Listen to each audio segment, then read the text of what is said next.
Good morning to all of you. Myself Madhu Trivedi. Now we will discuss about the ethics. There is a question: what are the prominent ethical theories and the values of this ethics? Question repeat करता हूँ. What are the prominent or important ethical theories and values of this ethics? Ethics की values क्या हैं और कुछ prominent theories. तो हम यहाँ पे 2 थ्योरीज़ के बारे में बात करेंगे. फर्स्ट, इंडियन पर्सपेक्टिव से देखें भारतीय, तो हमारी थ्योरी है सर्वधर्म समभाव.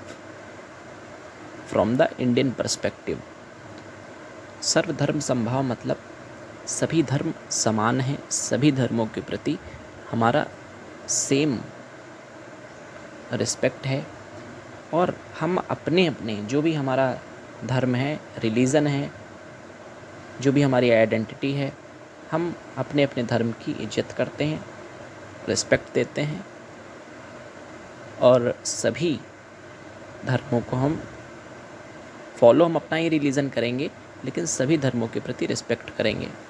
ये हमारा इंडियन पर्सपेक्टिव है. सर्वधर्म समभाव का ये मीन्स है. तो ये फर्स्ट थ्योरी है. सेकंड थ्योरी कौन सी है? मल्टीकल्चरलिज्म. मल्टीकल्चरलिज्म का मीन्स क्या होता है? यहाँ पे मल्टीकल्चरलिज्म का डिस्क्रिप्टिव वे देखें तो वो क्या है कि डिस्क्रिप्टिव मल्टीकल्चरलिज्म मीन्स होता है कि सभी कल्चर कैसे हैं, सभी कल्चर कैसे होते हैं, ये हम डिस्कशन करते हैं इन डिस्क्रिप्टिव मल्टीकल्चरलिज्म. लेकिन नॉर्मेटिव मल्टीकल्चरलिज्म जो कि हमारे इथिक्स के लिए इम्पॉर्टेंट है, नॉर्मेटिव मतलब अप्लाइड, जैसे कि मैंने बताया था इथिक्स क्या है? Ethics is the science of should. समाज में कैसा होना चाहिए ये हमें इथिक्स बताती है. तो मल्टीकल्चरलिज्म में नॉर्मेटिव मल्टीकल्चरलिज्म क्या कहती है कि सभी कल्चर को कैसा होना चाहिए. तो कैसा होना चाहिए सभी कल्चर को? तो कौन कौन सी वैल्यूज़ हैं, सभी कल्चर को कैसा होना चाहिए, तो इसके लिए कौन कौन सी वैल्यूज़ हैं, इस एथिक्स के लिए कौन कौन सी वैल्यूज़ हैं? तो डिफरेंशिएटेड सिटीजनशिप मतलब क्या है कि डिफरेंट सिटीजन्स हो सकते हैं हमारे भारत में. Second, division of rights and laws, जैसे कि पर्सनल लॉ है, यूनिफॉर्म लॉ है, डिफरेंट राइट्स हैं जैसे कि फंडामेंटल राइट्स हैं, डीपीएसपी हैं, इन सब का अलग अलग डिवीज़न होना चाहिए. फिर एक्सेप्टेंस ऑफ हेट्रोजेनिटी मतलब सब एक ही तरह के समाज में नहीं हो सकते, अलग अलग लोग हो सकते हैं, हम उन्हें एक्सेप्ट करें. फोर्थ, क्या वैल्यू हो सकती है मल्टीकल्चरलिज्म की? मल्टीकल्चरलिज्म एक एथिक्स है, उसकी क्या वैल्यू हो सकती है? फोर्थ वैल्यू क्या हो सकती है कि जैसे लॉयल्टी, हमें लॉयल होना चाहिए, ये भी मल्टीकल्चरलिज्म सिखाती है. तो क्या है? एक्सेप्टेंस ऑफ हेट्रोजेनिटी, ये इम्पॉर्टेंट वैल्यू है. And division of rights and laws. अब जैसे कि कुछ पर्सनल लॉ होते हैं, कुछ यूनिफॉर्म यानी कि पब्लिक के लिए, सभी के लिए हो सकते हैं लॉ. कुछ हमारे क्या होते हैं, रिलीजन के लिए अलग लॉ होते हैं.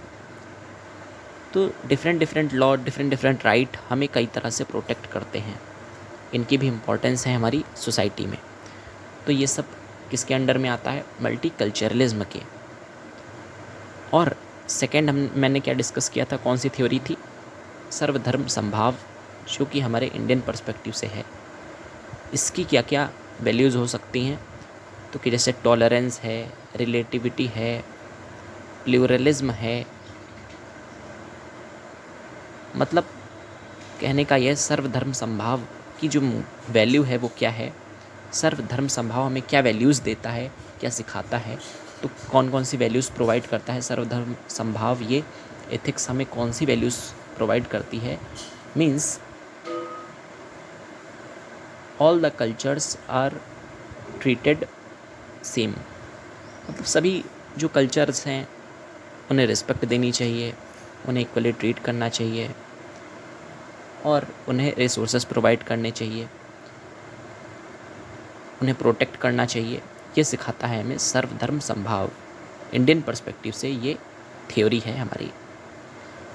Thank you.